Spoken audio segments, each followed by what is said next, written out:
Hi, this is Jennifer Leswitz, and this is my reflection video for the AIM presentation for PC740. So for the first question, what prepped helped me stay on time, not read my presentation, and engage my audience? Really just practice. Practice was the most important for getting the presentation right. What I usually will do is kind of say it out loud and type out as I'm saying it, so it sounds more of conversational as opposed to a paper style. And I just kind of practice that over and over again. And that's how I can not read off a paper for presentation.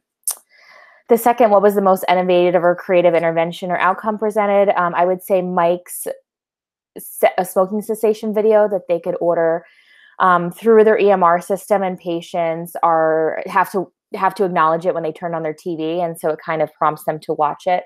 I thought that was a really cool and interesting intervention that he'll be doing. What was the most difficult aspect of the term and what helped me to overcome it? I would say the most difficult aspect of the term was coming to the realization I was not going to be able to just knock out a bunch of assignments and move ahead. I think that's kind of how the master's program worked, or even the beginning of the DNP. You're able to just do some assignments and move on. But this course really required, from day one, doing some work every single day. Almost every single day, except when I was on call, I was working anywhere from 1 to 3 hours after work when I got home, and several hours on days that I was off. So I think that's really important to realize. So what advice would I give incoming students? So I would say to contact your continuity coach early and often, no matter how often you need to do that, because if you don't, you're going to start off being really behind. If you're unsure of something, get clarification, ask the question, don't make assumptions for what you think you might know.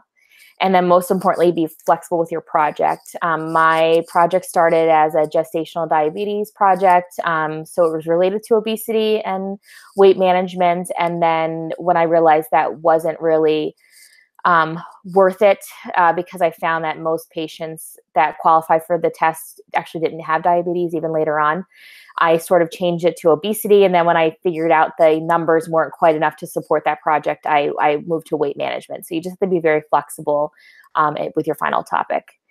And then what gives me the most angst about next term? I would say getting my coworkers on board with the project and being compliant with all aspects of the screening and shared decision aid.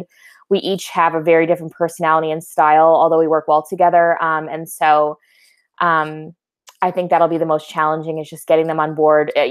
Appointments run later anyway. We were very short on our appointment times. And so I think that'll be the most feedback I get from them, is there's just not enough time. So that'll just be something I have to overcome. Anyways, this is my reflection, and I hope you enjoyed it. Thanks so much.